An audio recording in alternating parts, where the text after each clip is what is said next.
ഓ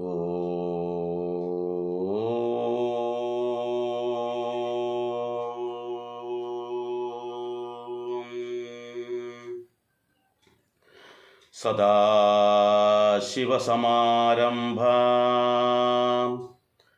ശങ്കരാചാര്യമധ്യമാം അസ്മദാചാര്യപര്യന്താം വന്ദേ ഗുരുപരമ്പരാം. പ്രിയ കുടുംബാംഗങ്ങളെ, നമ്മുടെ ജീവിതത്തിൽ സ്വപ്നം കാണാത്ത ആൾക്കാരുണ്ടോ എന്ന് ചോദിച്ചു കഴിഞ്ഞാൽ പറയാൻ ബുദ്ധിമുട്ടാണ്. കാരണം ഏതെങ്കിലും ഒരു സ്വപ്നം അവർ കണ്ടിട്ടുണ്ടാവും. സ്വതവേ നമ്മൾ സ്വപ്നം കാണാറുണ്ട്. എങ്ങനെയുള്ള സ്വപ്നമാണെന്ന് വെച്ച് കഴിഞ്ഞാൽ, ഉണർന്നിരിക്കുന്ന അവസരത്തിൽ എനിക്ക് മന്ത്രിയാകണം, എനിക്ക് കലക്ടർ ആവണം, എനിക്ക് എൻജിനീയർ ആവണം, അല്ലെങ്കിൽ എനിക്ക് മറ്റ് ഏതെങ്കിലും തരത്തിൽ ഒരുപാട് സാധന സാമഗ്രികളൊക്കെ ഉണ്ടാക്കി വലിയൊരു പണക്കാരനാവണം, അല്ലെങ്കിൽ എനിക്ക് വലിയൊരു സിനിമാ നടനാകണം. ഇങ്ങനെ പല പല പല സ്വപ്നങ്ങൾ കാണുന്ന ആൾക്കാരുണ്ട്. ഞാൻ ആ സ്വപ്നത്തെക്കുറിച്ചല്ല ചിന്തിക്കുന്നത്, അല്ലെങ്കിൽ ആ സ്വപ്നത്തെക്കുറിച്ചല്ല ഞാൻ പറയുന്നത്. ഞാൻ പറയുന്ന സ്വപ്നം എന്താണെന്ന് വെച്ചാൽ, നമ്മൾ ഉറങ്ങിക്കിടക്കുന്ന അവസരത്തിൽ നമ്മൾ സ്വയം മറന്നങ്ങനെ ആ നിദ്രയിലേക്ക് അങ്ങ് പോകും. ആ അവസരത്തിൽ ശരിക്കും നമ്മൾ എടുത്തുകൊണ്ട് പോയാൽ പോലും അറിയില്ല. എന്നാൽ നമ്മുടെ ഉപബോധ മനസ്സ് അവിടെ ഉണർന്ന് പ്രവർത്തിക്കുന്ന പോലെ തോന്നും. കാരണം നമ്മുടെ ഉള്ളിലുള്ള ഒരു ബോധ മനസ്സുണ്ട്. ആ ബോധ മനസ്സ് അവിടെ ഇങ്ങനെ പ്രവർത്തിക്കുന്നു എന്നർത്ഥം. അപ്പോൾ ഈ സ്വപ്നം എന്ന് പറയുമ്പോൾ നമ്മളിങ്ങനെ ഈ രാത്രി കാലങ്ങളിൽ അല്ലെങ്കിൽ പകൽ സമയങ്ങളിൽ തന്നെ ചില ആൾക്കാർ സ്വപ്നം കാണാറുണ്ട്. അപ്പോൾ ഈ പകൽ സമയമായാലും രാത്രി സമയത്തായാലും നമ്മൾ ഉറങ്ങിക്കിടക്കുന്ന സമയത്ത് നമുക്കറിയാം, രണ്ട് മനസ്സാണ്, ഉപബോധ മനസ്സും അപബോധ മനസ്സുമാണുള്ളത്. ഈ ഉറങ്ങിക്കിടക്കുന്ന അവസരത്തിൽ നമ്മളൊന്നും തന്നെ അറിയാതെ ഇങ്ങനെ കിടക്കുമ്പോഴാണ് നമ്മൾ തന്നെ മറ്റൊരു സ്ഥലത്ത് ആക്റ്റീവായിട്ട് ഓടുകയും ചാടുകയും മറ്റു പല സംഭവങ്ങൾ കാണുകയും കേൾക്കുകയും ഒക്കെ ചെയ്യുന്നു. ചിലപ്പോൾ നമ്മളെപ്പറ്റി തന്നെ നമ്മൾ കാണും. അപ്പോൾ പുറത്ത് നമ്മളൊരാൾ ഉറങ്ങിക്കിടക്കുന്നുണ്ട്, ആ ഉറങ്ങിക്കിടക്കുന്ന ആളല്ല അവിടെ ഉള്ളത് എന്ന് ഓർമ്മ വേണം. രണ്ടും രണ്ട് ആൾക്കാരാണ്, പക്ഷേ അത് നമ്മളിങ്ങനെ കാണുന്നുണ്ട്. ഇതല്ലാതെ തന്നെ നമ്മൾ ഈ സാധാരണഗതിയിൽ ഈ ബോധമുള്ള സമയത്ത്, ഉറങ്ങാത്ത സമയത്ത് നമ്മൾ പല കാര്യങ്ങൾ സംസാരിച്ചിട്ടുണ്ടാവാം, പല കാര്യങ്ങൾ ചിന്തിച്ചിട്ടുണ്ടാവാം, അല്ലെങ്കിൽ പല കാര്യങ്ങൾ കേട്ടിട്ടുണ്ടാവാം. ഇങ്ങനെയുള്ള കാര്യങ്ങളൊക്കെ തന്നെ നമ്മൾ സ്വപ്നത്തിലേക്ക് കടന്നു വരാം. ചിലപ്പോൾ നമ്മൾ ഇതുവരെ കാണാത്തതോ കേൾക്കാത്തതോ ചിന്തിക്കാത്തതോ ആയ വിഷയങ്ങളായിരിക്കും നമ്മുടെ സ്വപ്നത്തിലൂടെ കടന്നു വന്നിട്ടുണ്ടാവുക. അപ്പോൾ ചില സ്വപ്നങ്ങൾ കണ്ടു കഴിഞ്ഞാൽ ഉറക്കത്തിൽ ചില ആൾക്കാർ പൊട്ടിച്ചിരിക്കും, ചില ആൾക്കാർ ഉറക്കത്തിൽ കരയും, ചില ആൾക്കാർ നിലവിളിക്കും. കാരണം ആ സ്വപ്നത്തിലുള്ള ആളാണ് ഞാൻ, അല്ലെങ്കിൽ ആ സ്വപ്നത്തിൽ ഇപ്പോൾ ഒരു പ്രേതത്തിന് അല്ലെങ്കിൽ വേറെ എന്തെങ്കിലും ഒരു അപകടം കാണുന്നു, പെട്ടെന്ന് നമ്മൾ ഇതാവുന്നു. ഇതൊക്കെ ആ ഉറക്കത്തിൽ, ആ സ്വപ്നത്തിൽ സംഭവിക്കുന്ന കാര്യങ്ങളാണ്. അപ്പോൾ ചില ആൾക്കാർ വിചാരിക്കും ഭഗവാൻ എന്തോ വിപത്ത് വരാൻ പോകുന്നു, അല്ല വേറെന്തോ ദോഷം വരാൻ പോകുന്നു എന്നുള്ളൊരു ചിന്ത നമ്മളെ അലട്ടും. അപ്പോൾ ഇത്തരത്തിൽ നമ്മൾ ഈ സ്വപ്നം എന്ന് പറയുന്നത് നമ്മൾ വളരെയേറെ സ്വാധീനിക്കുന്ന ഒരു ഘടകമാണ്. ഇത് പറയാൻ കാരണം എന്താണെന്ന് വെച്ചാൽ, ഈ സ്വപ്നം നമ്മുടെ ഇന്ത്യയിൽ മാത്രമല്ല, കേരളത്തിൽ മാത്രമല്ല, ലോകത്തിലെ എല്ലാ സ്ഥലത്തുള്ള ജീവജാലങ്ങളും, മനുഷ്യൻ മാത്രമല്ല മൃഗങ്ങൾ പോലും സ്വപ്നം കാണുന്നുണ്ട് എന്നാണ് പറയുന്നത്. അപ്പോൾ അങ്ങനെയുള്ളൊരവസരത്തിൽ നമുക്കിതിനെക്കുറിച്ച് കൂടുതലായിട്ട് നോക്കുകയാണെങ്കിലോ, എല്ലാ മതഗ്രന്ഥങ്ങളിൽ പോലും ഇതിനെപ്പറ്റി വിവരിക്കുന്നുണ്ട്. എല്ലാ മതഗ്രന്ഥങ്ങളിലും ഈ സ്വപ്നത്തെക്കുറിച്ച് വിവരിക്കുന്നു. അപ്പോൾ നമ്മൾ മനസ്സിലാക്കേണ്ട ഒരു കാര്യം എന്താണെന്നറിയോ, ഇപ്പോൾ ബൈബിൾ എടുത്ത് നോക്കിക്കഴിഞ്ഞാൽ അതിൽ സ്വപ്നം കാണുകയും ആ സ്വപ്നം കണ്ടതിനെക്കുറിച്ച് അതിൻ്റെ ഫലം എന്താണെന്ന് അറിയാൻ വേണ്ടിയിട്ട് പോയിട്ട് ആ സ്വപ്നത്തിൻ്റെ ഫലം പ്രഖ്യാപിക്കുന്ന ആൾക്കാരോട് ചോദിക്കുകയും അതിനെക്കുറിച്ച് ബൈബിളിൽ വളരെ വിശദമായിട്ട് ഇന്നതാണ് കണ്ടത്, അപ്പോൾ അതിൻ്റെ ഫലം ഇന്നതാണ് എന്നൊക്കെ പറയുന്നുണ്ട്. ബൈബിളിൽ പറയുന്നൊരു ഉദാഹരണം എന്താണെന്ന് വെച്ചാൽ, അവർ കണ്ടതെന്ന് വെച്ചാൽ ഒരു 6 മെലിഞ്ഞുണങ്ങിയ ഈ കുതിരകളെ കണ്ടു ഒരാൾ സ്വപ്നത്തിൽ. അപ്പോൾ ആ സ്വപ്നഫലം എന്താണെന്ന് അറിയാൻ വേണ്ടിയിട്ട്, അത് രാജാവാണ് കണ്ടത്. രാജാവ് കണ്ട ഉടൻ തന്നെ രാജാവ് അത് അന്വേഷിക്കാൻ വേണ്ടിയിട്ട് അവിടെ ചോദിക്കുന്ന സമയത്ത് അവർ പറഞ്ഞെന്താണെന്ന് വെച്ചാൽ, ഇനി വരാൻ പോകുന്ന 6 വർഷം എന്ന് പറഞ്ഞത് കഠിനമായിട്ടുള്ള ദാരിദ്ര്യവും ദുഃഖവും ഒക്കെ ഈ രാജ്യത്തുണ്ടാകും എന്നുള്ളതാണ് അദ്ദേഹം അതിൽ ഫലമായിട്ട് പറഞ്ഞു കൊടുക്കുന്നത്. ആ സ്വപ്നം കണ്ടിട്ട് 2 ദിവസം കഴിഞ്ഞ സമയത്ത് വീണ്ടും അദ്ദേഹം കാണുന്ന വെച്ചാൽ ഇതേപോലെ 6 കൊഴുത്തു തടിച്ച കുതിരകളെയായിരുന്നു. അപ്പോഴാണ് അതിൻ്റെ ഫലം എന്താണെന്ന് വെച്ചാൽ ഈ 6 വർഷം കഴിഞ്ഞാൽ പിന്നീടുള്ള ആ 6 വർഷം എന്ന് പറഞ്ഞാൽ വളരെ സമ്പൽ സമൃദ്ധമായിട്ട് ഒരുപാട് മഴയും കാര്യങ്ങളൊക്കെ ആയിട്ട് നല്ല കൃഷിയും കാര്യങ്ങളൊക്കെ ആയിട്ട് രാജ്യം പുരോഗതിയിലേക്ക് എത്തും എന്നുള്ളതാണ് പറഞ്ഞു കൊടുത്തത്. അപ്പോൾ അതേപോലെ സംഭവിച്ചു എന്ന് പറയുന്നു, ബൈബിളിൽ പറയുന്ന കാര്യങ്ങളാണ്. അപ്പോൾ ബൈബിളിൽ ഇതിനെക്കുറിച്ച്, അതുപോലെ ഖുറാനിനെ കുറിച്ച് പറയുന്നുണ്ട്. ഇനി ഇതിനെക്കുറിച്ച് തന്നെ നമ്മുടെ പുരാണങ്ങളിൽ, നമ്മുടെ ഹിന്ദു പുരാണങ്ങളിലും പറയുന്നുണ്ട്. ഉദാഹരണത്തിന് നമ്മൾ അഗ്നിപുരാണം എടുത്തു നോക്കിക്കഴിഞ്ഞാൽ ആ അഗ്നിപുരാണത്തിൽ പറയുന്നുണ്ട് ഓരോ സ്വപ്നവും ഏതേത് സമയത്ത് കണ്ടു കഴിഞ്ഞാൽ എങ്ങനെയാണ് അതിൻ്റെ ഫലം എന്നൊക്കെ പറയുന്നുണ്ട്. എന്തോ ആവട്ടെ, നമ്മൾ ചിന്തിക്കേണ്ടത് വെച്ചാൽ ഈ സ്വപ്നം പലതരത്തിലുണ്ട്. ആ പലതരത്തിലുള്ള സ്വപ്നത്തെക്കുറിച്ച് നമുക്ക് മനസ്സിലാക്കാം. അതിൻ്റെ ഫലങ്ങളും, ഒരു സ്വപ്നം കണ്ടു കഴിഞ്ഞാൽ എന്തായിരിക്കും അതിൻ്റെ ഫലം. ഇത് 1 2 എന്നല്ല, നമ്മൾക്ക് സ്വപ്നങ്ങൾ എണ്ണിയാത്തിരില്ല. അപ്പോൾ നിരവധി സ്വപ്നങ്ങളുണ്ട്. എന്നാലും വളരെ വിരലെണ്ണാവുന്ന കുറച്ച് കാര്യങ്ങൾ മാത്രം നമുക്ക് ഈ ഒരു സമയത്ത് നമുക്ക് പറയാം. നമ്മൾ ഈ സ്വപ്നത്തെക്കുറിച്ച് പറയുമ്പോൾ നമ്മൾ ചിന്തിക്കേണ്ട ഒരു കാര്യം എന്ന് വെച്ചാൽ, ഇപ്പോൾ ഉണർന്നിരിക്കുന്നുണ്ട്. ഈ ഉണർന്നിരിക്കുമ്പോൾ നമ്മൾ പല സാധന സാമഗ്രികൾ കാണുന്നു, പല വ്യക്തികളെ കാണുന്നു, പല ആൾക്കാരായിട്ട് ഇടപഴകുന്നൊക്കെ ഉണ്ട്. ഈ ഉണർന്നിരിക്കുമ്പോൾ കണ്ട കാര്യമാണ് നമ്മൾ സ്വപ്നത്തിൽ കണ്ടതെങ്കിൽ അതിനെ ദൃഷ്ടം എന്നാണ് ആചാര്യന്മാർ പറയുന്നത്. അതേപോലെ തന്നെ ഈ ഉണർന്നിരിക്കുന്ന സമയത്ത് നമ്മൾ ഈ ചെവി കൊണ്ട് കേൾക്കുന്ന കാര്യങ്ങളുണ്ട്. ആ ചെവി കൊണ്ട് കേട്ട കാര്യങ്ങളാണ് നമ്മൾ സ്വപ്നത്തിൽ കേൾക്കുന്നിരിക്കട്ടെ, അല്ലെങ്കിൽ അത് കാണുന്നിരിക്കട്ടെ.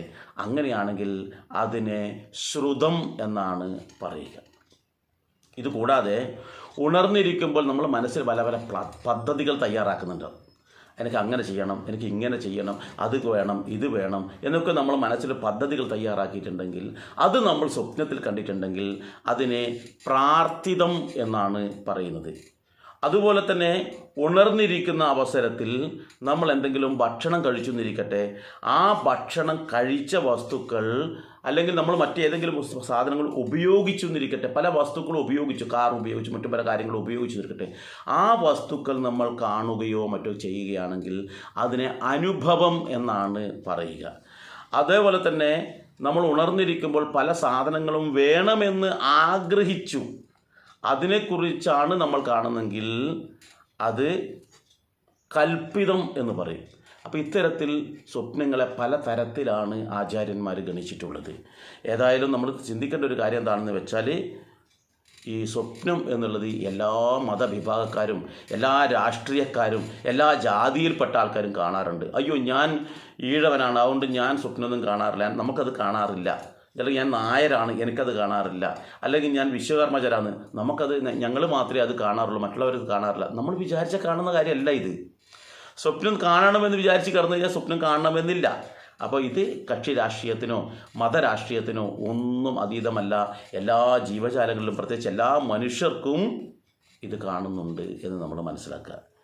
അപ്പോൾ ഇതിൽ ഇനി നമ്മൾ ചിന്തിക്കേണ്ട ഒരു കാര്യം എന്ന് വെച്ചാൽ, നമ്മൾ ഈ സ്വപ്നം കാണുന്നുണ്ടല്ലോ, ഈ സ്വപ്നം കാണുന്നതിൻ്റെ ഫലങ്ങൾ എന്തൊക്കെയാണെന്ന് നമ്മൾ ചിന്തിക്കണം. അപ്പോൾ ഈ സ്വപ്നം കാണുന്നതിൻ്റെ ഫലങ്ങൾ ചിന്തിക്കുമ്പോൾ ഒരു കാര്യം നമ്മൾ വ്യക്തമായിട്ട് ഓർമ്മിക്കണം. നമ്മൾ രാത്രി ചിലപ്പോൾ കുറേ സ്വപ്നങ്ങൾ കണ്ടു എന്നിരിക്കട്ടെ, ചിലപ്പോൾ 2 സ്വപ്നമേ കണ്ടിട്ടുള്ളൂ. ഈ 2 സ്വപ്നം കണ്ടിട്ടുണ്ടെങ്കിൽ ആദ്യം ഒരു സ്വപ്നം കണ്ടു, എന്നിട്ട് കുറേ കഴിയുമ്പോൾ ആ സ്വപ്നത്തിൽ നിന്ന് നമ്മൾ വാങ്ങിപ്പോയി, കുറേ കഴിയുമ്പോൾ വീണ്ടും ഒരു സ്വപ്നം കണ്ടു നിൽക്കട്ടെ. ഇങ്ങനെയാണെങ്കിൽ നമ്മൾ രണ്ടാമത് കണ്ട സ്വപ്നത്തിനായിരിക്കും ഫലം ഉണ്ടാവുക, ആദ്യം കണ്ട സ്വപ്നത്തിന് ഫലം ഉണ്ടാകില്ല. പ്രത്യേകം ഓർക്കേണ്ടത്, ആദ്യം കണ്ട സ്വപ്നത്തിനുള്ള ഫലം ഉണ്ടാവില്ല. ഇനി കുറേ സ്വപ്നങ്ങൾ കണ്ടെന്നിരിക്കട്ടെ, അവസാനം കണ്ട സ്വപ്നത്തിനായിരിക്കും ഫലമുണ്ടാവുക. ഈ സ്വപ്നത്തിൽ തന്നെ മറ്റ് പ്രധാനമായ കാര്യം വെച്ചാൽ ദുസ്വപ്നമുണ്ട്, ശുഭസ്വപ്നവുമുണ്ട്. നമുക്ക് ഏത് സ്വപ്നം കാണാനാണ് ഇഷ്ടം? നമുക്ക് എല്ലാവർക്കും സ്വപ്നം കാണാൻ ഇഷ്ടമുണ്ട്, ദുസ്വപ്നം കാണാൻ പേടിയുണ്ടാവും. ചില കുട്ടികൾ പേടിച്ചിട്ട്, കുട്ടികൾ എന്നല്ല മുതിർന്ന ആൾക്കാർ പോലും മൂത്രം ഒഴിക്കാറൊക്കെ ഉണ്ടാവും ചിലപ്പോൾ പേടിച്ചിട്ട്. ചെറിയ ആൾക്കാർ രാത്രി എവിടെയെങ്കിലും പോയിട്ട് നല്ല അസലായിട്ട് മൂത്രമൊഴിക്കാൻ കൂട്ടിയിട്ട് മൂത്രമൊഴിക്കുന്നതായിട്ട് സ്വപ്നം കണ്ടിട്ട് ആ ഉറക്കത്തിലും അങ്ങ് മൂത്രമൊഴിച്ച് പോയ ആൾക്കാരൊക്കെ ഉണ്ട്. ഏതായാലും അവിടെ നിൽക്കട്ടെ. ഇനി നമ്മൾക്ക് ഈ സ്വപ്നത്തിൻ്റെ ഫലം എന്താണെന്ന് നോക്കാം. നിങ്ങൾ ഒരു ആനയെ സ്വപ്നം കാണുകയെന്നിരിക്കട്ടെ, ആനയെ സ്വപ്നം കണ്ടു കഴിഞ്ഞാൽ ശരിക്കും അത് വിജയമാണ്. നമുക്ക് എല്ലാ കാര്യത്തിലും വിജയമുണ്ടാകും, സമ്പത്തുണ്ടാകും, പുരോഗതി ഉണ്ടാകും എന്നാണ് പറയുന്നത്. അതുപോലെ തന്നെ വാഹനങ്ങളൊക്കെ വാങ്ങാനുള്ളൊരു സൗകര്യം ഉണ്ടായി വരും എന്നാണ് ആനയെ സ്വപ്നം കണ്ടാലുള്ള ഫലം എന്നാണ് പറയുന്നത്. എന്നാൽ നമ്മൾ ഒരു ഈശ്വരന്മാരെ, നമ്മൾ ഇഷ്ടമുള്ള ഏതെങ്കിലും ഒരു ഈശ്വരനെയാണ് കാണുന്നിരിക്കട്ടെ, ശിവനെ കാണുന്നു, വിഷ്ണുവിനെ കാണുന്നു, അല്ലെങ്കിൽ മുത്തപ്പനെ കാണുന്നു, അയ്യപ്പനെ കാണുന്നു, ഇങ്ങനെ എന്തെങ്കിലും സ്വപ്നം കണ്ടു കഴിഞ്ഞാൽ ആചാര്യന്മാർ പറയുന്നത് എന്താണെന്ന് വെച്ചാൽ നമ്മൾ എന്തോ ഒരു കാര്യം ചെയ്യാം എന്ന് പറഞ്ഞിട്ട് ചെയ്തിട്ടില്ല, അല്ലെങ്കിൽ ഏതെങ്കിലും വഴിപാട് നേർന്നിട്ടുണ്ടാവാം, ആ വഴിപാട് നമ്മൾ കൊടുത്തിട്ടില്ല, അല്ലെങ്കിൽ എന്തെങ്കിലും ഭഗവാനോ അല്ലെങ്കിൽ മറ്റുള്ളവർക്ക് കടം വെച്ചിട്ടുണ്ടാവാം, ആ കടം നമ്മൾ ചെയ്യാത്തത് കൊണ്ടാണ് ഇത്തരത്തിലുള്ള കാര്യങ്ങൾ നടക്കുന്നത്, സ്വപ്നങ്ങൾ കാണുന്നത് എന്ന് നമ്മൾ മനസ്സിലാക്കിയിട്ട് അതെന്താണെന്ന് ഓർത്തെടുത്തിട്ട് ചെയ്യണമെന്നുള്ളതാണ്. പക്ഷേ നിർഭാഗ്യമെന്ന് വരട്ടെ, പല ആൾക്കാരും പല സ്വപ്നങ്ങൾ കണ്ടു കഴിഞ്ഞാലും നേരം പുലരുമ്പോൾ അത് മറന്നു പോകും. രാത്രി എഴുതിയിട്ട് ആ സ്വപ്നം വേഗം എഴുതി വെക്കാനൊന്നും ആരും മെനക്കെടാറൊന്നുമില്ല. അപ്പോൾ അതുകൊണ്ട് തന്നെ ഈ സ്വപ്നത്തിൽ കണ്ട കാര്യം ഓർമ്മയുള്ളതാണെങ്കിൽ, അത് കൃത്യമായിട്ട് ധാരണയുള്ളതാണെങ്കിൽ, ഇങ്ങനെയാണ് നമ്മൾ കാണുന്നുണ്ടെങ്കിൽ ആ കടം നമ്മൾ കൊടുത്ത് വീട്ടുകയാണ് വേണ്ടത്. അതിൻ്റെ ഒരു സൂചനയാണ് എന്ന് നമ്മൾ മനസ്സിലാക്കുക.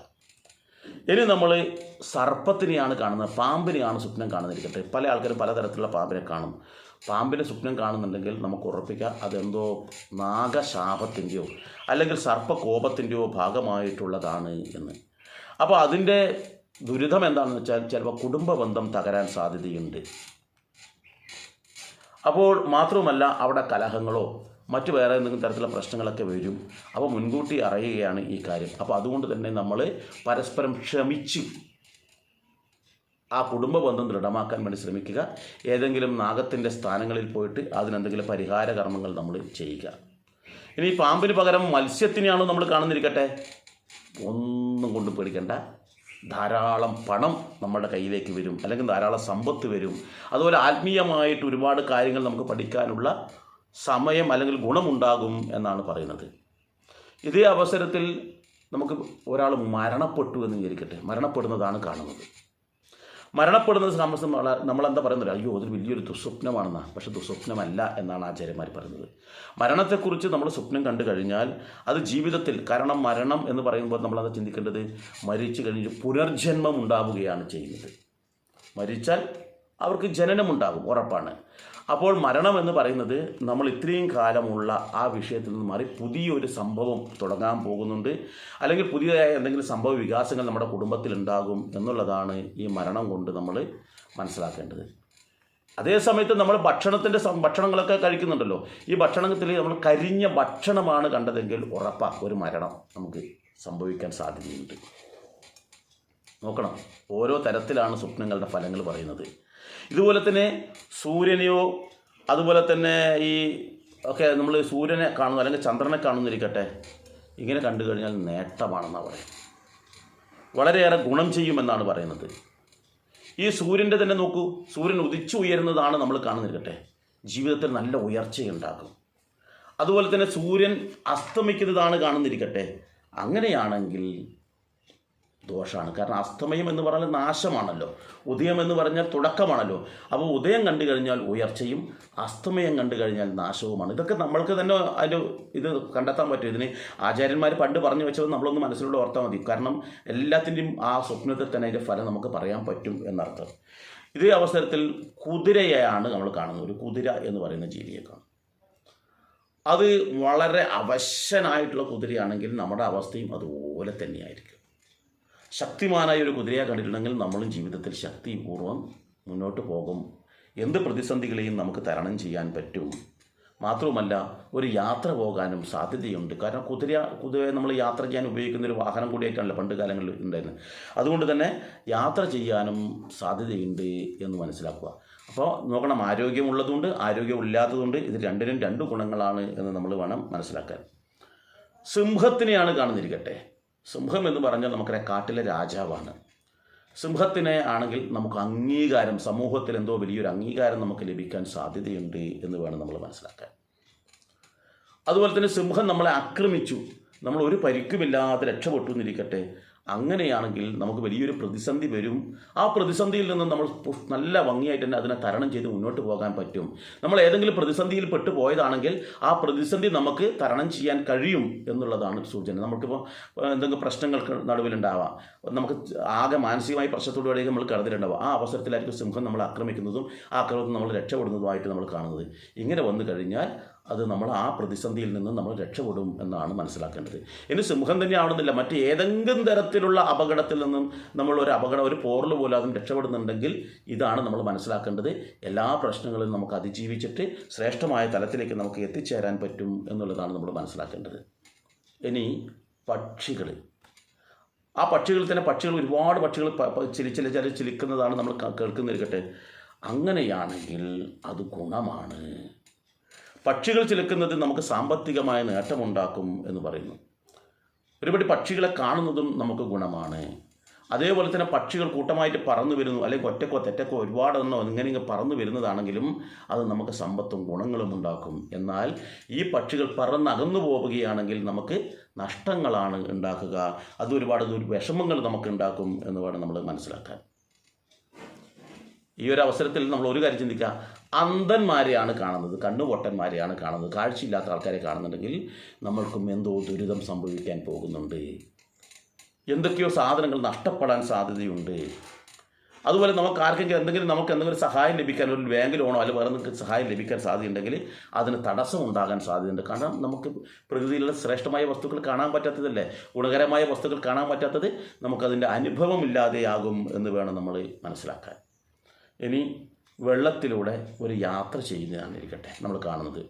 അത് കടലാവാം, പുഴയാകാം, തോടാവാം, എന്തോ ആവട്ടെ, അതിലൂടെ നമ്മൾ യാത്ര ചെയ്യുന്നതാണെങ്കിൽ നമ്മൾ ചിന്തിക്കേണ്ട എന്താണെന്ന് വെച്ചാൽ അതൊരു ഭാഗ്യം വരാൻ സാധ്യതയുണ്ട് എന്ന് വേണം മനസ്സിലാക്കാൻ.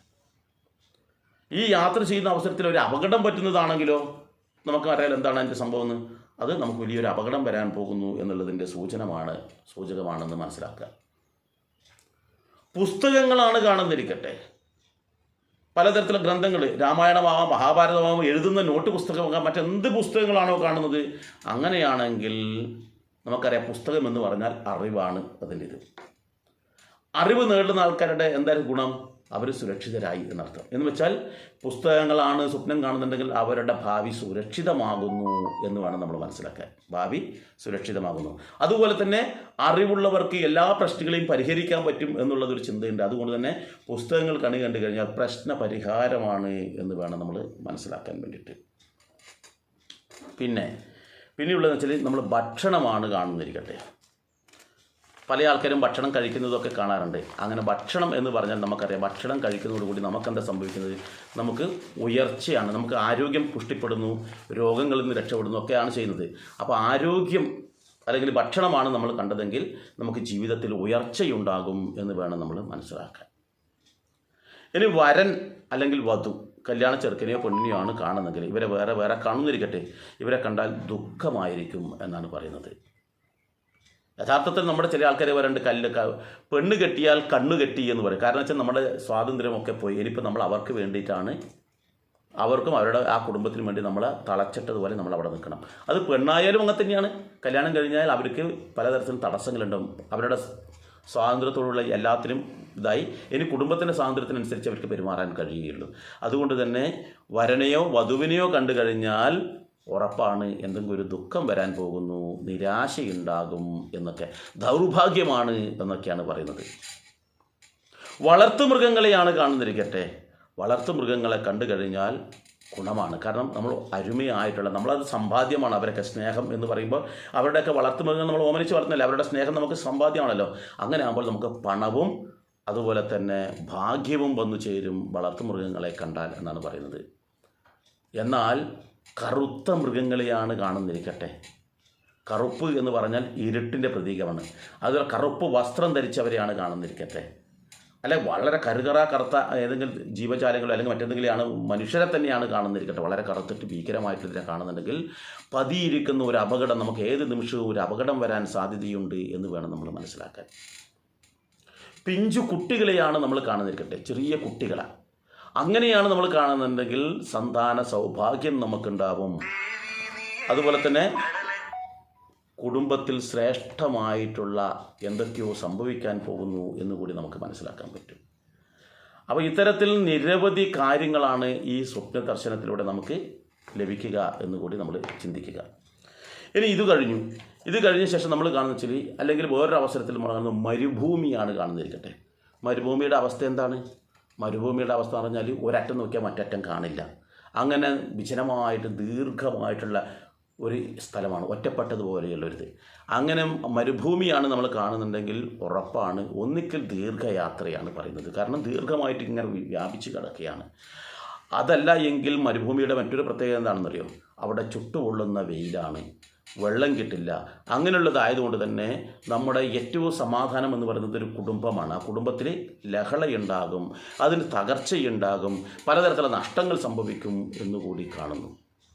കാരണം മരുഭൂമിയിൽ എത്തപ്പെട്ട പോലെ എന്ന് പറയാറില്ലേ, അതുപോലെ ആയിരിക്കും നമുക്ക് ആരും ഉണ്ടാവില്ല. നമുക്ക് വേണ്ടപ്പെട്ട ആൾക്കാർ നമ്മളിൽ നിന്ന് അകലും, അതുപോലെ തന്നെ തകർച്ചയുണ്ടാകും, അതുപോലെ നഷ്ടങ്ങളുണ്ടാകും എന്നൊക്കെയാണ് പറയുന്നത്. നെൽപ്പാടമാണ് കാണുന്നത്, നെല്ലുകളാണ് കാണുന്നത് എന്നിരിക്കട്ടെ, ധാന്യങ്ങൾ ഇഷ്ടംപോലെ ധാന്യങ്ങളാണ് കാണുന്നിരിക്കട്ടെ. അങ്ങനെയാണെങ്കിൽ അത് നമ്മൾക്ക് ധനം കൊണ്ടുവരും, സന്തോഷം കൊണ്ടുവരും എന്നാണ് പറയുന്നത്. നെൽപ്പാടങ്ങൾ നമ്മൾ കണ്ടു കഴിഞ്ഞാൽ അത് കൂടുതൽ നമ്മൾക്ക് ഗുണം ചെയ്യും. ആ നെൽപ്പാടത്തിലൂടെ നടത്തമാണ്, നെൽപ്പാടങ്ങളിലൂടെ നമ്മൾ നടന്നു പോവുകയാണെങ്കിലും നമുക്ക് വളരെ നല്ല ഉയർച്ചയുണ്ടാകും. കാരണം സമ്പത്തിൻ്റെ നെറുകയിലൂടെ നമുക്ക് പോകാൻ പറ്റും, അല്ലെങ്കിൽ എന്തോ വലിയൊരു സമ്പാദ്യം നമ്മളിലേക്ക് എത്തിച്ചേരുന്നുണ്ട് എന്ന് വേണം നമ്മൾ മനസ്സിലാക്കാൻ. അഗ്നി കാണാതിരിക്കട്ടെ. അഗ്നി എന്ന് പറഞ്ഞാൽ ആളിക്കത്തുന്ന അഗ്നിയല്ല, ആ രണ്ടും രണ്ടാണ്. അഗ്നി എന്ന് പറയുമ്പോൾ നമ്മൾ അടുപ്പിലുള്ള കാണാൻ സാധാരണ ചെറിയ രീതിയിലുള്ള നമ്മൾ തീകളൊക്കെയാണ് കാണുന്നുണ്ടെങ്കിൽ അത് അഗ്നി എന്ന് പറഞ്ഞാൽ പരിശുദ്ധിയുടെ ഭാഗമാണ്. അഗ്നിശുദ്ധി എന്ന് തന്നെ നമ്മൾ പറയാറില്ലേ. അപ്പോൾ അഗ്നി എന്ന് പറയുന്നത് ശ്രേഷ്ഠമായൊരിതാണ്. അഗ്നി സാക്ഷിയാക്കിയിട്ടാണ് നമ്മൾ എല്ലാ കർമ്മങ്ങളും ചെയ്യാറ്. ഒരു വിവാഹമാകട്ടെ, ഒരു ഗണപതി ഹോമമാകട്ടെ, ഒരു ഗൃഹപ്രവേശനമാകട്ടെ, ഒരു ഏത് മംഗളകർമ്മം ചെയ്യണമെന്നുണ്ടെങ്കിലും അഗ്നി സാക്ഷിയായിട്ടാണ് ചെയ്യുക. അതുകൊണ്ട് തന്നെ അഗ്നി എന്ന് പറഞ്ഞാൽ പരിശുദ്ധിയുടെ പ്രതീകമായതുകൊണ്ട് തന്നെ ആരോഗ്യം വളരെ നല്ലതുപോലെ പുഷ്ടിപ്പെടുമെന്നും അവിടെ സന്തോഷം കളിയാടുമെന്നും മാത്രമല്ല, ഈ നമ്മൾ ഭാര്യാഭർത്താക്കന്മാർ അകന്നു നിൽക്കുന്ന ആൾക്കാരാണ്, അല്ലെങ്കിൽ കുടുംബത്തിൽ എന്തെങ്കിലും പിണക്കമുണ്ട്, അല്ലെങ്കിൽ പ്രണയബന്ധം ഇങ്ങനെ തകർന്നു കിടക്കുകയാണ്, അതൊക്കെ നന്നായി വരും എന്നാണ് പറയുന്നത്. അഗ്നി ആളിക്കത്തുന്നതല്ല സാധാരണയുള്ളതാണെങ്കിൽ. അതേസമയത്ത് ആളിക്കത്തുന്നെങ്കിൽ അഗ്നി ബാധയുണ്ടല്ലോ, അഗ്നിബാധ കണ്ടു കഴിഞ്ഞാൽ അപകടമാണ്. കാരണം ഇതേ അഗ്നി നമുക്കത് ശ്രേഷ്ഠമാണ്. അത് ആ അഗ്നി ഉപയോഗിച്ചിട്ട് നമുക്കൊരു വിളക്ക് കൊളുത്തി, ഒരു നിലവിളക്ക് കൊളുത്തി കഴിഞ്ഞാൽ അവിടുത്തെ അന്ധകാരം ഇല്ലാതാക്കും. അതേ നിലവിളക്കിലെ തീ തന്നെ അവിടെ ആളിപ്പിടിച്ച് കഴിഞ്ഞാലോ, തീ പിടിച്ച് വീടിന് പിടിച്ചാലോ അത് അപകടമുണ്ടാക്കും. അതുപോലെ തന്നെ നേരത്തെ പറഞ്ഞ ആ അഗ്നി ഒരു അഗ്നിബാധയായിട്ട് നമ്മളെ ബാധിക്കുന്നൊരു ദോഷമായി തീരുകയാണെങ്കിൽ അത് വലിയൊരു അപകടമുണ്ടാകും. അതുപോലെ തന്നെ മരണം വരെ സംഭവിക്കാൻ സാധ്യതയുണ്ട് എന്നാണ് പറയുന്നത്. രണ്ട് പേര് തമ്മിലുള്ള വഴക്ക് കാണുമെന്നിരിക്കട്ടെ. രണ്ട് പേര് തമ്മിലുള്ള വഴക്കാണ് നമ്മൾ കാണുന്നുണ്ടെങ്കിൽ കുടുംബത്തിൽ എന്തോ പ്രശ്നം ഉണ്ടാകും. വഴക്കുകൾ ഒരു വഴക്കും നമുക്ക് ഗുണം ചെയ്യില്ല. അതുപോലെ തന്നെ പ്രണയബന്ധം ഉണ്ടെങ്കിൽ അത് തകരാനിടയുണ്ട് എന്നുകൂടി നമ്മൾ മനസ്സിലാക്കുക. അതേപോലെ തന്നെ വലിയൊരു പ്രളയം നമ്മൾ കാണുമെന്നിരിക്കട്ടെ. ആ പ്രളയം നമ്മൾ കണ്ടു കഴിഞ്ഞാൽ അത് വലിയൊരു നഷ്ടം ഉണ്ടാക്കും നമുക്കെല്ലാവർക്കും. കാരണം പ്രളയം വന്നു കഴിഞ്ഞാൽ എന്തായിരിക്കും? നഷ്ടമാണ്. വെള്ളപ്പൊക്കം പ്രധാനമായിട്ട് മനസ്സിലാക്കേണ്ടത് വെള്ളപ്പൊക്കം. വെള്ളം നമുക്ക് നല്ല ഗുണമാണ്, പക്ഷേ സാധാരണക്കാർക്കത് ദോഷം ചെയ്യും. വെള്ളം കണ്ടു കഴിഞ്ഞാൽ നല്ലതാണ്, പക്ഷേ വെള്ളപ്പൊക്കം വന്നു കഴിഞ്ഞാൽ, ഒരുപാട് വെള്ളം പോകുന്നത് കണ്ടു കഴിഞ്ഞാൽ സാധാരണക്കാർക്കത് ദോഷമാണ്. പക്ഷേ ബിസിനസ്സുകാർക്ക് വെള്ളപ്പൊക്കമാണ് സ്വപ്നം കണ്ട, അവർ കച്ചവടക്കാരനാണ്, അപ്പോൾ ബിസിനസ്സുകാരനാണെങ്കിൽ നല്ല ഉയർച്ച. വെള്ളം എന്ന് പറഞ്ഞാൽ ധനമാണ്. അപ്പോൾ ആ ധനം ഉയർന്നു വരുന്നത് കണ്ടു കഴിഞ്ഞാൽ അവർക്ക് ഉയർച്ചയാണ് എന്ന് വേണം നമ്മൾ മനസ്സിലാക്കാൻ. പൂക്കളാണ് കാണുന്നിരിക്കട്ടെ. പൂക്കൾ കണ്ടു കഴിഞ്ഞാൽ അത് സ്നേഹത്തിൻ്റെ പ്രതീകമാണ്. അവിടെ സൗഭാഗ്യവും സമ്പത്തും ഉണ്ടാകും എന്നാണ് പറയുന്നത്. പെൺകുട്ടിയെയാണ് കാണുന്നത്. പെൺകുട്ടി അവളെ കണ്ടു കഴിഞ്ഞാൽ ഭാഗ്യമാണ്. കാരണം സ്ത്രീ എന്ന് പറഞ്ഞാൽ ഐശ്വര്യമാണ്, അത് വളരെ ഭാഗ്യമാണ്. പ്രത്യേകിച്ച് കുട്ടികളെ കണ്ടു കഴിഞ്ഞാൽ വളരെയേറെ ഭാഗ്യമുണ്ടാക്കി തരും എന്നാണ് പറയുന്നത്. ഞാൻ നേരത്തെ പറഞ്ഞു വിളക്കിൻ്റെ കാര്യങ്ങൾ, അല്ലെങ്കിൽ അഗ്നിയുടെ കാര്യം. ഇവിടെ വിളക്കാണ് കാണുന്നിരിക്കട്ടെ. വിളക്ക് കാണുന്നുണ്ടെങ്കിൽ നമുക്കറിയാം, വിളക്ക് എന്ന് പറഞ്ഞാൽ അന്ധകാരം ഇല്ലാതാക്കുന്നതിനാണ്. അന്ധകാരം ഇല്ലാതാക്കുക എന്ന് പറഞ്ഞാൽ നമ്മുടെ കഷ്ടപ്പാടിൽ നിന്ന് നമുക്ക് മോചനം കിട്ടുന്നുണ്ട്, അല്ലെങ്കിൽ മോചനത്തിന് സമയമായി എന്ന് വേണം നമ്മൾ മനസ്സിലാക്കാൻ. അതുപോലെ സന്തോഷകരമായ ഒരു കുടുംബജീവിതം ഉണ്ടാകും. കാരണം ഇത്രയും കാലത്തെ പോലെയല്ല എന്ന് നമ്മൾ മനസ്സിലാക്കണം. അതേസമയത്ത് വിളക്ക് അണയുന്നതാണ് കണ്ടതെങ്കിൽ ഉറപ്പാണ് എന്തോ വലിയൊരു നാശം സംഭവിക്കാൻ പോകുന്നു എന്ന് വേണം. പണം കണ്ടു, അറിയാലോ എന്താണ് പണം കണ്ടാൽ എന്താണ്, നമ്മളൊന്ന് ചിന്തിച്ചു നോക്കൂ. പണം കണ്ടു കഴിഞ്ഞാൽ അത് നമുക്ക് സമ്പത്തുണ്ടാക്കി തരും. ഈ പണം ആരെങ്കിലും കട്ടുകൊണ്ട് പോകുന്നത് കണ്ടു കഴിഞ്ഞാലോ, അല്ലെങ്കിൽ പണം വീണു പോകുന്നു, നഷ്ടപ്പെട്ടുന്നു, നമ്മൾ വെച്ച സ്ഥലം മറന്നുപോയിട്ട് പരതുന്നു, ഇതൊക്കെ കണ്ടു കഴിഞ്ഞാൽ നമുക്ക് ദോഷം ചെയ്യും എന്ന് വേണം മനസ്സിലാക്കാൻ. മോഷണം ഏത് കണ്ടു കഴിഞ്ഞാലും നമുക്കെന്തോ അപകടം വരാൻ പോകുന്നു, നമുക്ക് പ്രിയപ്പെട്ടത് എന്തോ നഷ്ടപ്പെടാൻ പോകുന്നു, ചിലപ്പോൾ നമ്മുടെ വളരെ പ്രധാനപ്പെട്ട സ്നേഹബന്ധം പോലും തകർന്നു പോകാൻ സാധ്യതയുണ്ട് എന്ന് വേണം നമ്മൾ മനസ്സിലാക്കാൻ. മൂങ്ങ എന്ന് പറയുന്ന ഒരു സാധനമുണ്ട്. നമ്മൾ ചില സ്ഥലങ്ങളിൽ കൂമൻ എന്ന് പറയും, ചില സ്ഥലത്ത് മൂങ്ങ എന്ന് പറയും. ഈ കൂമനെയോ മൂങ്ങയോ അങ്ങനെയുള്ളതിനെ കണ്ടു കഴിഞ്ഞാൽ അത് നമുക്ക് ദുഃഖം തരും. കാരണം ഇരുട്ടിലുമാണ് ഇതിന് കണ്ണ് കാണുക. അപ്പോൾ ഇരുട്ടിൽ മാത്രം നിൽക്കുന്ന ഒരു ജീവി ആയതുകൊണ്ട് തന്നെ, അത് ഇരുട്ട് എന്ന് പറഞ്ഞാൽ ദുഃഖമായതുകൊണ്ട് തന്നെ ആ മൂങ്ങയെ കാണുന്നുണ്ടെങ്കിൽ ദുഃഖം നമുക്ക് ഉണ്ടാക്കിത്തരും, ദാരിദ്ര്യം ഉണ്ടാക്കിത്തരും, സങ്കടം ഉണ്ടാക്കിത്തരും, പലതരത്തിലുള്ള ദുരിതം നമുക്കുണ്ടാകും എന്നാണ് പറയുന്നത്. തെളിഞ്ഞ വെള്ളം നമ്മൾ കാണുന്നിരിക്കട്ടെ, തെളിഞ്ഞ വെള്ളത്തിലാണ് നമ്മൾ കാണുന്നത്, നല്ല തെളിഞ്ഞ വെള്ളം, അല്ലെങ്കിൽ കിണറിൻ്റെ അകത്ത് നല്ല തെളിഞ്ഞ വെള്ളം കാണുന്നുണ്ടെങ്കിൽ നമുക്കറിയാം തെളിഞ്ഞ വെള്ളം ഏറ്റവും നമുക്ക് മനസ്സിനൊരു സംതൃപ്തിയാണ്. ആ കാണുമ്പോൾ തന്നെ മനസ്സൊന്ന് തണുക്കും. അങ്ങനെയാണെങ്കിൽ അവിടെ നമുക്ക് ധനലാഭം ഉണ്ടാകും. അതേസമയത്ത് കലങ്ങി മറിഞ്ഞ വെള്ളമാണ് കാണുന്നുണ്ടെങ്കിൽ രോഗങ്ങളും ദുരിതങ്ങളും നമുക്കുണ്ടാകും. കാരണം അതിൽ നമുക്കൊന്നും കാണാൻ കഴിയും. തെളിഞ്ഞ വെള്ളത്തിലൂടെ നോക്കിക്കഴിഞ്ഞാൽ നമ്മൾ താഴെ ഭൂമി വരെ നമുക്ക് കാണാൻ കഴിയും. അത് കലങ്ങിയ വെള്ളത്തിൽ നമുക്കൊന്നും കാണാൻ കഴിയില്ല. അതെപ്പോഴും കലങ്ങി മറിഞ്ഞ് നമ്മുടെ മനസ്സും കലങ്ങി മറിഞ്ഞ് കലുഷിതമാകാൻ സാധ്യതയുണ്ട്. അതുകൊണ്ട് രോഗങ്ങളും ദുരിതങ്ങളും ഒക്കെ ഉണ്ടാകാൻ സാധ്യതയുണ്ട് എന്ന് വേണം നമ്മൾ മനസ്സിലാക്കാൻ വേണ്ടിയിട്ട്. ഒരു ക്ഷേത്രമാണ്, ഒരു ആരാധനാലയമാണെന്ന്. ഇപ്പോൾ ക്രിസ്ത്യൻസിനാണെങ്കിൽ അവരുടെ ചർച്ച് കാണുന്നു, അല്ലെങ്കിൽ ഒരു മോസ്ക് കാണുന്നു, അല്ലെങ്കിൽ ഒരു പള്ളി കാണുന്നു, അല്ലെങ്കിൽ ഒരു ക്ഷേത്രം കാണുന്നു, ഒരു കാവ് കാണുന്നു. ഇങ്ങനെയൊക്കെ കണ്ടു കഴിഞ്ഞാൽ നമ്മൾക്ക്, അല്ലെങ്കിൽ ആ കാണുന്ന ആൾക്ക് ഒരു തീർത്ഥാടനം ചെയ്യാനുള്ള ഒരു ഭാഗ്യം ഉണ്ടാകാൻ സാധ്യതയുണ്ട് എന്ന് വേണം മനസ്സിലാക്കാൻ. ഏതെങ്കിലും തരത്തിൽ നമ്മളൊരു മുറിയിൽ അടച്ചുപോയി, മുറിയിൽ അകപ്പെട്ടിട്ടുള്ളത്, പുറത്തേക്ക് പോകാൻ പറ്റുന്നില്ല. ഒരു ഗുഹയിലാണ് നമ്മൾ ഒറ്റപ്പെട്ടു പോയി, ഒരു വനത്തിൽ നമ്മൾ ഒറ്റപ്പെട്ടു പോയി, അങ്ങനെ നമുക്ക് വഴി അറിയാതെ ഉഴലുകയോ ഏത് ഗുഹയിലോ മുറിയിലോ അകപ്പെട്ടതായോ നമ്മൾ കണ്ടു കഴിഞ്ഞാൽ നമുക്ക് ഒരു കാര്യം ഉറപ്പിച്ചോ, നമ്മുടെ ശ്രേഷ്ഠമായ നല്ലൊരു പേരോ പ്രശസ്തി ഉണ്ടെങ്കിൽ അതിനൊരു കോട്ടം തട്ടും, ദുഷ്കീർത്തി ഉണ്ടാകും, അല്ലെങ്കിൽ അപമാനം ഉണ്ടാകാൻ സാധ്യതയുണ്ട്. കക്കാതെ കള്ളൻ എന്ന് പേര് കേട്ടാം, അല്ലെങ്കിൽ ഒരു പെൺകുട്ടിയെ പീഡിപ്പിക്കാതെ തന്നെ പീഡിപ്പിച്ചു എന്നുള്ള പേര് കേൾക്കാം. അങ്ങനെ പേര് കേൾക്കാനും അതോടൊപ്പം തന്നെ ചിലപ്പോൾ ജയിൽവാസം തന്നെ അനുഭവിക്കാൻ യോഗമുണ്ടാകും എന്നാണ് പറയുന്നത്.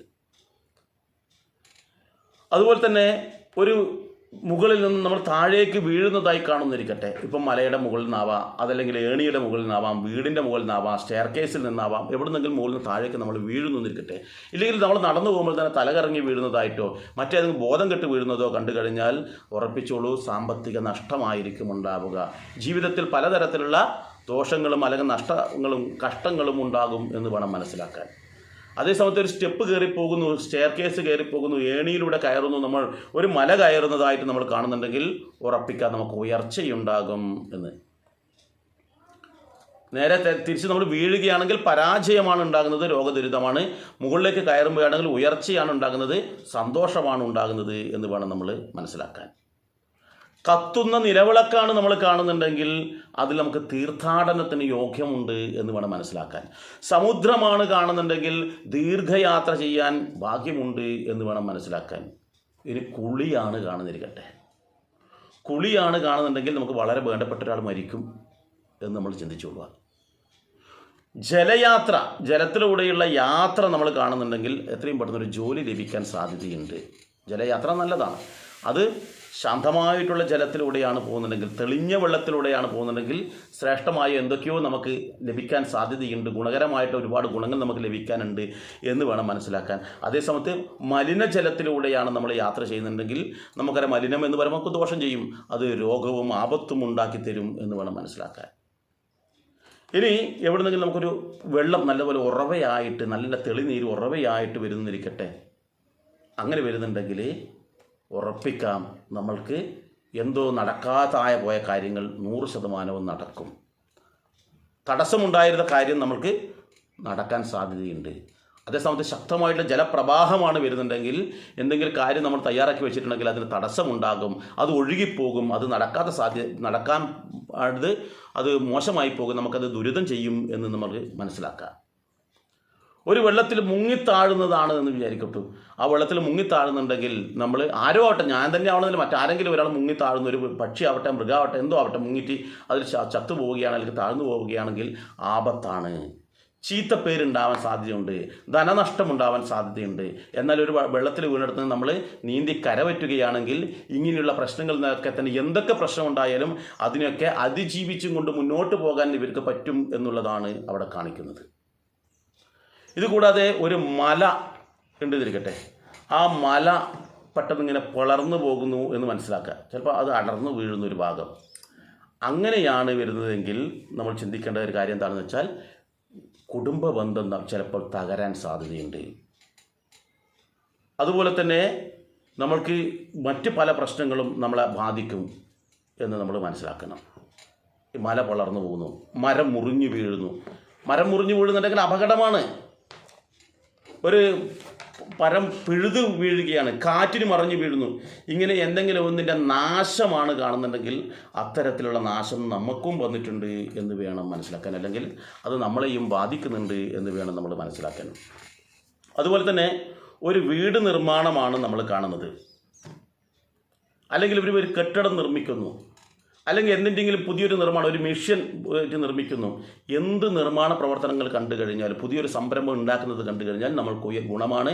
അതുപോലെ നമ്മുടെ കുടുംബത്തിലും എന്തോ ഒരു പുതിയൊരു നിർമ്മാണമോ, എന്തെങ്കിലും വീട് നിർമ്മാണമോ, അല്ലെങ്കിൽ എന്തെങ്കിലും ബിസിനസ് പ്ലാൻ ചെയ്ത് ആ ബിസിനസ് തുടങ്ങുവാനോ, അല്ലെങ്കിൽ എന്തെങ്കിലും നല്ലതായ കർമ്മങ്ങൾ ചെയ്യാനോ ഒക്കെ സാധ്യതയുണ്ട് എന്ന് വേണം നമ്മൾ മനസ്സിലാക്കാൻ. നമ്മൾ ക്ഷേത്രത്തിൽ പോകുന്നത് സ്വപ്നം കാണുന്നില്ല, അപ്പോൾ ക്ഷേത്ര ദർശനമാണ് സ്വപ്നം കാണുന്നുണ്ടെങ്കിൽ നല്ലതാണ്, ഗുണം ചെയ്യും, അതൊരുപാട് നമുക്ക് ഗുണം ചെയ്യും. എന്നാൽ ക്ഷേത്രം അടയ്ക്കുന്നത്, അല്ലെങ്കിൽ ക്ഷേത്രം അടഞ്ഞു കിടക്കുന്നതാണ് കാണുന്നുണ്ടെങ്കിൽ നമ്മുടെ സൗഭാഗ്യത്തിന് നേരെ വാതിലുകൾ അടയ്ക്കുന്നതായിട്ട് വേണം നമ്മൾ മനസ്സിലാക്കാൻ. അത് തടസ്സമാണ് എന്ന് വേണം മനസ്സിലാക്കാൻ. തുറക്കുന്നത് കണ്ടു കഴിഞ്ഞാൽ ഉദ്ദിഷ്ട കാര്യം നടക്കും, അതേ സമയത്ത് അടക്കുന്നത് കണ്ടു കഴിഞ്ഞാൽ അത് ഉദ്ദിഷ്ട കാര്യങ്ങളൊന്നും നടക്കില്ല എന്നില്ല, ഏതെങ്കിലും നടക്കുന്നുണ്ടെങ്കിൽ അതിന് തടസ്സമായിട്ടുണ്ടാകും എന്ന് വേണം മനസ്സിലാക്കാൻ. പൂന്തോട്ടമാണ് കാണുന്നുണ്ടെങ്കിൽ വളരെ നല്ലതാണ്, പൂക്കളെ കണ്ടാൽ നല്ലതാണെന്ന് ഞാൻ നേരത്തെ പറഞ്ഞു. പൂന്തോട്ടമാണ് കണ്ടുന്നിരിക്കട്ടെ, ആ പൂന്തോട്ടം നനയ്ക്കുന്നതാണ് കാണുന്നെങ്കിൽ സന്താന ഭാഗ്യമുണ്ടാകുമെന്നാണ് പറയുന്നത്. അതുപോലെ തന്നെ ആഭരണം അണിഞ്ഞിട്ടുള്ള സ്ത്രീകളെയാണ് കാണുന്നുണ്ടെങ്കിൽ ഐശ്വര്യമുണ്ടാകും. ആയുധമെടുത്ത് അല്ലെങ്കിൽ ആയുധങ്ങളാണ് കാണുന്നുണ്ടെങ്കിൽ അപകടമാണെന്ന് നമുക്കറിയാലോ, ആയുധം കണ്ടു കഴിഞ്ഞാൽ അപകടമാണ്. അതുപോലെ തന്നെ ചന്ദ്രനെയൊക്കെ കണ്ടു കഴിഞ്ഞാൽ, ആ മനോഹരമായ ചന്ദ്രനെ കണ്ടു കഴിഞ്ഞാൽ നമ്മുടെ പിണക്കങ്ങളൊക്കെ നീങ്ങി പ്രണയ സാഫല്യമുണ്ടാകും എന്ന് പറയുന്നു. അങ്ങനെ ഓരോ കാര്യം എടുത്തു നോക്കിക്കഴിഞ്ഞാലും വ്യത്യസ്തമായിട്ട് ഒരുപാട് ഗുണങ്ങളെ നമുക്ക് കാണാൻ കഴിയും. ഒരു കീരിയെയാണ് കാണുന്നിരിക്കട്ടെ, കീരിയെ കണ്ടാൽ ശത്രുനാശം, കാരണം ചില പാമ്പ് നമ്മുടെ ശത്രുവായിട്ടാണ് കാണുന്നത്, അപ്പോൾ കീരിയെ കണ്ടു കഴിഞ്ഞാൽ ശത്രുനാശമാണ് എന്നർത്ഥം. പല്ലുകളെ കണ്ടു കഴിഞ്ഞാൽ ശത്രുക്കളുടെ ഉപദ്രവം നമുക്കുണ്ടാകും എന്ന് വേണം മനസ്സിലാക്കാൻ. ഇനി പരുന്തിനെ കണ്ടാലോ ശത്രുക്കളിൽ നിന്നും നമുക്ക് രക്ഷപ്പെടാൻ പറ്റും എന്ന് മാത്രം മനസ്സിലാക്കുക. അതുപോലെ ചത്ത പരുന്തിനെ കണ്ടാലോ ഒരു മരണം ഉറപ്പിക്കാം. ചത്ത പരുന്തിനെ കണ്ടാൽ, പരുന്തിനെ നമ്മളിങ്ങനെ പറഞ്ഞ സ്ഥലത്ത് ഏത് ഇതിൽ നിന്നും ആപത്തിൽ നിന്നും നമുക്ക് രക്ഷപ്പെടാൻ പറ്റും എന്ന് വേണം നമ്മൾ മനസ്സിലാക്കാൻ. ഇനി നമ്മൾ അന്നദാനം നടത്തുന്നതായി കണ്ടു കഴിഞ്ഞാൽ സന്താനം ഉണ്ടാകും, അല്ലെങ്കിൽ പുതിയ എന്തോ നമുക്ക് നേടിയെടുക്കാനുണ്ട്, നമ്മൾ പ്രതീക്ഷിക്കുന്നതിന് മേറെ എന്തൊക്കെയോ ഗുണങ്ങൾ നമുക്ക് കിട്ടും എന്ന് വേണം മനസ്സിലാക്കാൻ. ഇനി ഭൂമി കുലുക്കോ അല്ലെങ്കിൽ കറുപ്പ് നിറത്തിലുള്ള ഒരു മണ്ണ് അല്ലെ ഭൂമി, ഇതൊക്കെ നമ്മൾ കാണുന്നുണ്ടെങ്കിൽ തടസ്സമാണ് എന്ന് മനസ്സിലാക്കാം. കറുപ്പ് നമുക്ക് എപ്പോഴും നെഗറ്റീവാണ് എന്ന് നമ്മൾ വേണം മനസ്സിലാക്കാൻ. ഇനിയോ ആയുധത്തിനെ കുറിച്ച് ഞാൻ പറഞ്ഞു, ആയുധം കണ്ടു കഴിഞ്ഞാൽ നമുക്കതെപ്പോഴും ദോഷമാണ് ഉണ്ടാവുക. പച്ച നെല്ലിക്ക തിന്നുന്നത് കണ്ടാൽ ശുഭലക്ഷണമാണെന്നാണ് പറയുന്നത്. തിന്നുന്നത് കാണുക മാത്രമല്ല, നമ്മൾ തിന്നുന്നതായിട്ട് നമ്മളെ തന്നെ നമ്മൾ കണ്ടു കഴിഞ്ഞാൽ. അതുപോലെ തന്നെ ഞണ്ടിനെയാണ് സ്വപ്നം കണ്ടു കഴിഞ്ഞാൽ എന്തും ഇറുക്കുന്ന ഒരു സ്വഭാവമാണല്ലോ, അപ്പോൾ എല്ലാത്തിനും ഇറുക്കിയിട്ട് നമ്മളുടെ സ്വന്തം ഭാഗത്തൊക്കെ കൊണ്ടുപോവുക, അപ്പോൾ അത് ഗുണം ചെയ്യും എന്നാണ് പറയുന്നത്. അതേപോലെ തന്നെ ചൂരലി വളരുന്നത് കണ്ടു കഴിഞ്ഞാൽ നേട്ടമാണ്, തൊഴിലിലാണ് അത് നേട്ടമുണ്ടാകുക, കാരണം അത് വളരെയേറെ ഗുണം ചെയ്യും എന്ന് മാത്രം. ചുവന്ന വസ്ത്രം കണ്ടാൽ അപകടമാണ്. ചുവപ്പിനെ ഇഷ്ടപ്പെടുന്ന ആൾക്കാരുണ്ടാവും, പക്ഷെ അത് സ്വപ്നത്തിൽ കണ്ടു കഴിഞ്ഞാൽ അത് നമുക്ക് നഷ്ടമുണ്ടാക്കും എന്നാണ് പറയുന്നത്. തലമുടിയാണ് കാണുന്നത് കേൾക്കട്ടെ, നമുക്ക് തലയിൽ എന്തോ അസുഖം വരാൻ സാധ്യതയുണ്ട് എന്നർത്ഥം. നീല നിറമുള്ള എന്ത് കണ്ടാലും അത് ശത്രുനാശമാണ്, കാരണം നീല എന്ന് പറഞ്ഞാൽ ശാസ്താവിൻ്റെ പ്രതീകമായിട്ട് കണക്കാക്കുന്നത് കൊണ്ട് അത് ശത്രുവിനെ നശിപ്പിക്കുന്നത് കൊണ്ടും. കറുപ്പ് വസ്ത്രം മാത്രമായി കണ്ടു കഴിഞ്ഞാലും ഇതേ ഗുണം തന്നെയാണ്. പക്ഷേ കറുപ്പുള്ള ആൾക്കാരെയോ മൃഗങ്ങളെയോ മറ്റു കണ്ടു കഴിഞ്ഞാൽ ദുരിതമാണ്. അപ്പോൾ കറുപ്പ് വസ്ത്രം കണ്ടാലും നീല വസ്ത്രം കണ്ടാലും അത് ഗുണമാണ് എന്ന് വേണം നമ്മൾ മനസ്സിലാക്കാൻ. തുളസി ഇല കണ്ടാൽ കാര്യസിദ്ധി നേടാം, സന്താന ലാഭമുണ്ടാകും. പഞ്ചസാര കണ്ടു കഴിഞ്ഞാൽ അത് മധുരമുണ്ടാക്കിത്തരും, സന്തോഷമുണ്ടാക്കിത്തരും എന്ന് പറയണം. ചൂല് കാണുന്നിരിക്കട്ടെ, പഴയ ചൂലാണ് എങ്കിൽ നമുക്കത് ദോഷം ചെയ്യും, പുതിയ ചൂലാണെങ്കിൽ അത് നമുക്ക് ദുരിതങ്ങളൊക്കെ ഒഴിവാക്കും. കാരണം എന്താണ്ടാ, ഈ ചൂല് എന്ന് പറഞ്ഞാൽ നമ്മുടെ വേസ്റ്റിനൊക്കെ അടിച്ച് പുറത്താക്കുക, ദുരിതങ്ങളെ ഇല്ലാതാക്കുന്ന സാധനമാണ് എന്നുള്ളത് കൊണ്ട് തന്നെ അത് ഗുണം ചെയ്യും എന്ന് മാത്രം. എലിയെയാണ് കാണുന്നുണ്ടെങ്കിൽ അതവിടെ കലഹമുണ്ടാക്കാൻ സാധ്യതയുണ്ട് എന്ന് മനസ്സിലാക്കുക. നമ്മൾ ഒറ്റ കാര്യം ചിന്തിച്ചാൽ മതി. സ്വപ്നം കാണുന്നിരിക്കട്ടെ, ഈ സ്വപ്നം കാണുന്ന അവസരത്തിൽ അത് എന്താണ് എന്ന് നമ്മളൊന്ന് ചിന്തിച്ചിട്ട് അതിന് ഭൗതികമായ കാര്യങ്ങൾ അത് നാശമാണ് ഉണ്ടാക്കുന്നതെങ്കിൽ നമുക്ക് നാശമാണ്. അത് ദോഷമാണ്, സന്തോഷമാണ്, ഗുണകരമാണ് എന്ന് കണ്ടു കഴിഞ്ഞാൽ അത് നമുക്ക് ഗുണം ചെയ്യും. എന്നാൽ ഒരു കാര്യം എടുത്തു പറയുന്നു, സ്വപ്നം നമ്മൾ കണ്ടു കഴിഞ്ഞാൽ അത് മറ്റുള്ളവരോട് പറഞ്ഞാൽ അതിന് ഗുണം പോയി എന്നാണ്. അപ്പോൾ ദുരിതങ്ങളായ സ്വപ്നങ്ങൾ കണ്ടു കഴിഞ്ഞാൽ എന്ത് വേണമെന്നറിയോ, നമ്മളെല്ലാവരോടും അത് പറയുക എത്രയും പെട്ടെന്ന്. ഇതോടൊപ്പം തന്നെ നമ്മൾ എന്ത് വേണമെന്ന് വെച്ചാൽ, ആ സ്വപ്നം കണ്ടാൽ നമ്മളത് പെട്ടെന്ന് തന്നെ ഒരു ദുരിതമാണ്, ഒരു ശത്രു അല്ലെങ്കിൽ ഒരു ഭയാനകമാണ്, വിഷമം ഉണ്ടാക്കുന്നതാണ് തോന്നിക്കഴിഞ്ഞാൽ നമ്മൾ എന്ത് വേണമെന്ന് വെച്ചാൽ നല്ലതുപോലെ നമ്മുടെ ഇഷ്ടദേവനെ പ്രാർത്ഥിച്ചിട്ട് വീണ്ടും കിടക്കുക. അതിനൊരു പരിഹാരത്തിനുണ്ട്. എന്നിട്ട് നേരം പുറന്നിട്ട് എല്ലാ ആൾക്കാരോടും അത് പറയാം. ദുസ്വപ്നമാണെങ്കിൽ ശുഭസ്വപ്നമാണെങ്കിലും നമുക്ക് ഭഗവാനോട് പ്രാർത്ഥിക്കാം, ഭഗവാനെ ഇത് സാധ്യമാക്കി തരണേ എന്ന് പ്രാർത്ഥിക്കുക. എന്നിട്ടോ ആരോടും പറയരുത്, ആരോടും പറയാതെ വേണം ഈ കാര്യങ്ങൾ നമ്മൾ ചെയ്യാൻ വേണ്ടിയിട്ട്.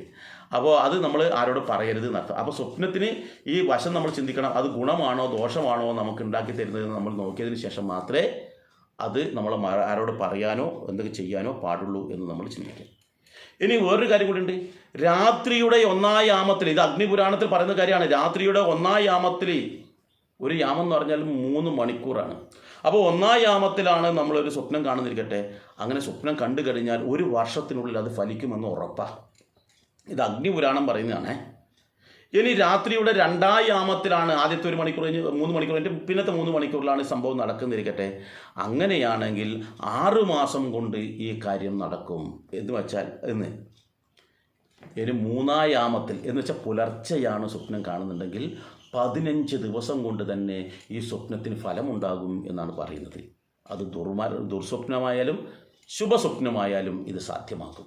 അപ്പോൾ എന്ത് വേണമെന്നറിയാം, ശുഭസ്വപ്നം കണ്ടു കഴിഞ്ഞാൽ നമ്മൾ പറയാതിരിക്കുക, അത് ഉണ്ടാവാൻ വേണ്ടി പ്രാർത്ഥിക്കുക. ദുസ്വപ്നം കണ്ടു കഴിഞ്ഞാൽ അത് എത്രയും പെട്ടെന്ന് പറഞ്ഞിട്ട് ഇതാക്കുക. അതുപോലെ തന്നെ ആ സമയത്ത് നമ്മൾ നല്ലപോലെ പ്രാർത്ഥിക്കുക, ഇങ്ങനെയൊന്നും സംഭവിക്കാതിരിക്കാൻ വേണ്ടി ഭഗവാനോട് പ്രാർത്ഥിക്കുക. അപ്പോൾ ഈ സ്വപ്നഫലം 100% ശരിയാണോ എന്ന് ചോദിച്ചു കഴിഞ്ഞാൽ ഇതൊക്കെ തന്നെ ആചാര്യന്മാർ പല ഗ്രന്ഥങ്ങളിലൂടെ പറഞ്ഞ കാര്യങ്ങൾ ഞാൻ നിങ്ങൾക്ക് മുന്നിൽ വെക്കുന്നെന്ന് മാത്രം, യുക്തിക്ക് നിരക്കുന്ന വിധത്തിൽ ഞാൻ നിങ്ങളുടെ മുന്നിൽ വെക്കുന്നു. എന്തായാലും നിരവധി ആൾക്കാർ കൂടുതൽ ആൾക്കാരും ഈ സ്വപ്നത്തിൻ്റെ എന്താണ് ഇതിൻ്റെ പിന്നിൽ നടക്കുന്ന തത്വം എന്നതിനെക്കുറിച്ച് പലരും ഗവേഷണം നടത്തിയെങ്കിലും ഇതുവരെ ഒന്നും അതിനെപ്പറ്റി കണ്ടെത്താൻ കഴിഞ്ഞിട്ടില്ല. എന്നാലും ഒരു ബഹുഭൂരിപക്ഷം ആൾക്കാരും സ്വപ്നം യാഥാർത്ഥ്യമാകും എന്ന് തന്നെ വിശ്വസിക്കുന്ന ആൾക്കാരാണ് ബഹുഭൂരിപക്ഷം ആൾക്കാരും. വളരെ ന്യൂനപക്ഷമായിട്ട് വളരെ കുറച്ച് പേര് മാത്രം ഇത് വെറും അന്ധവിശ്വാസമാണ് എന്ന് പറയുന്നുണ്ട്. പക്ഷേ അന്ധവിശ്വാസമാണെന്ന് പറയുന്നവരും സ്വപ്നം കാണുന്നുണ്ട്. അതെന്താണ് എങ്ങനെയാണെന്നില്ല, ഉറങ്ങിക്കിടക്കുന്ന നമ്മൾ മറ്റൊരു കാര്യത്തിൽ ഇടപഴകുകയും കാണുകയും കേൾക്കുകയും ഒക്കെ ചെയ്യുന്ന സംഭവങ്ങൾ എല്ലാ മനുഷ്യരും കണ്ടിട്ടുണ്ട്, കാണാത്ത ആൾക്കാർ ആരുമില്ല. പക്ഷേ ഇത് എല്ലാ ഗ്രന്ഥങ്ങളിലും പറയുന്നുണ്ട്, ആ സ്വപ്ന ഫലം വിവരിച്ചിട്ടുണ്ട്, നിരവധി കാര്യങ്ങളിൽ പറയുന്നുണ്ട്. അതുകൊണ്ട് തന്നെ ഈ ഗ്രന്ഥങ്ങളിൽ പറയുന്ന കാര്യങ്ങൾ സ്വീകരിക്കാനാണ് എനിക്ക് താല്പര്യം. കാരണം അതിൽ പറഞ്ഞ നിരവധി കാര്യങ്ങൾ, അഗ്നിപുരാണമാവട്ടെ ഗരുഡപുരാണമാവട്ടെ, നമ്മുടെ 18 പുരാണങ്ങളും 18 ഉപപുരാണങ്ങളും ഇതൊക്കെ തന്നെ ഒരു 100% സാധ്യമായിട്ടുള്ള അല്ലെങ്കിൽ മുമ്പ് നടന്നിട്ടുള്ള സംഭവങ്ങളാണ് എന്നുള്ളതാണ് എൻ്റെ ഒരു വിശ്വാസം. പിന്നെ കുറേ കാര്യങ്ങൾ അതിന് പൊടിപ്പും തൊങ്ങലായിട്ട് അതിശയോക്തി കുറേ കാര്യങ്ങൾ ചേർത്തിട്ടുണ്ട്. കാരണം ചില കാര്യങ്ങൾ വർണ്ണിക്കാൻ വേണ്ടിയിട്ട്, നമ്മൾക്ക് മനസ്സിലാക്കാൻ വേണ്ടിയിട്ട് കുട്ടികൾക്ക് പറഞ്ഞു തരും പോലെയാണ് പുരാണങ്ങൾ. യഥാർത്ഥത്തിൽ വേദങ്ങളും ഉപനിഷത്തും ഗീതയും ഉണ്ട്, അതൊക്കെ കുറച്ച് ഉയർന്ന തലത്തിലുള്ള ആൾക്കാർക്കാണ്. എന്നാൽ സാധാരണ നമ്മളെപ്പോലുള്ള സാധാരണ താഴെക്കടയിലുള്ള കുട്ടികളെപ്പോലെയുള്ള മനസ്സിൽ കൂടുതൽ വികസിക്കാത്ത നമ്മളെപ്പോലെയുള്ള ആൾക്കാർക്ക് വേണ്ടിയാണ് പുരാണങ്ങൾ. അപ്പോൾ ആ പുരാണങ്ങൾ പറയുമ്പോൾ കുറച്ച് പരത്തി അതിശയോക്തിയൊക്കെ കലർത്തി നടന്ന സംഭവങ്ങൾ അല്ല ആ കാലഘട്ടത്തിലെ സംഭവങ്ങൾ നമുക്ക് പറഞ്ഞു തരികയാണ്. അതിൽ ഇന്നും ഒരു തരത്തിലുള്ള നെഗറ്റീവായിട്ട് അല്ലെങ്കിൽ ദോഷങ്ങളൊന്നും നമുക്ക് കാണാൻ കഴിയില്ല, അല്ലെങ്കിൽ അങ്ങനെ സംഭവിക്കില്ല എന്നൊരാൾക്കും പറയാൻ കഴിയില്ല, അല്ലെങ്കിൽ അത് തെറ്റാണ് എന്നൊരാൾക്കും പറയാൻ കഴിയില്ല. അങ്ങനെ നമ്മുടെ പുരാണം തെറ്റാണ്, നിങ്ങളുടെ പുരാണം വിശ്വസിക്കാൻ പറ്റാത്തതാണ്, അത് അന്ധവിശ്വാസമാണ്, അതൊരിക്കലും അംഗീകരിക്കാൻ പറ്റാത്തതാണ് എന്നുണ്ടെങ്കിൽ ഒരു കാര്യമായാലും ഏതൊരു കാര്യമായാലും നിങ്ങൾക്ക് ചൂണ്ടിക്കാണിക്കാം. അതിനുള്ള മറുപടി നമ്മളിൽ നിന്ന് നിങ്ങൾക്ക് പ്രതീക്ഷിക്കാം. എന്നിൽ നിന്നല്ല, ഞങ്ങളുടെ അനവധി ഗ്രന്ഥങ്ങളുണ്ട്, ആ ഗ്രന്ഥങ്ങളിലൂടെ തന്നെ ഞാൻ നിങ്ങൾക്ക് അതിനുള്ള മറുപടി തരാൻ വേണ്ടി ശ്രമിക്കാം. അപ്പോൾ നമ്മുടെ പുരാണത്തിൽ, ഹിന്ദു പുരാണത്തിൽ ഒരു തരത്തിലുള്ള ദോഷങ്ങളുമില്ല, കെട്ടുകഥകളില്ല, യാഥാർത്ഥ്യങ്ങൾ മാത്രമേ ഉള്ളൂ. അതുകൊണ്ട് തന്നെ അഗ്നിപുരാണത്തിൽ പറയുന്ന ഇക്കാര്യം ഞാൻ 100% വിശ്വസിക്കുവാനും തയ്യാറാകുന്നു. നിങ്ങൾക്ക് താല്പര്യമുണ്ടെങ്കിൽ വിശ്വസിക്കാം, ഇല്ലെങ്കിൽ തള്ളിക്കളയാം. അത് നിങ്ങളുടെ സ്വാതന്ത്ര്യമാണ് എന്ന് മാത്രം. ഏതായാലും അടുത്തൊരു വിഷയമായി അടുത്തൊരു അവസരത്തിൽ വരാം. എല്ലാവർക്കും നന്ദി, നമസ്കാരം.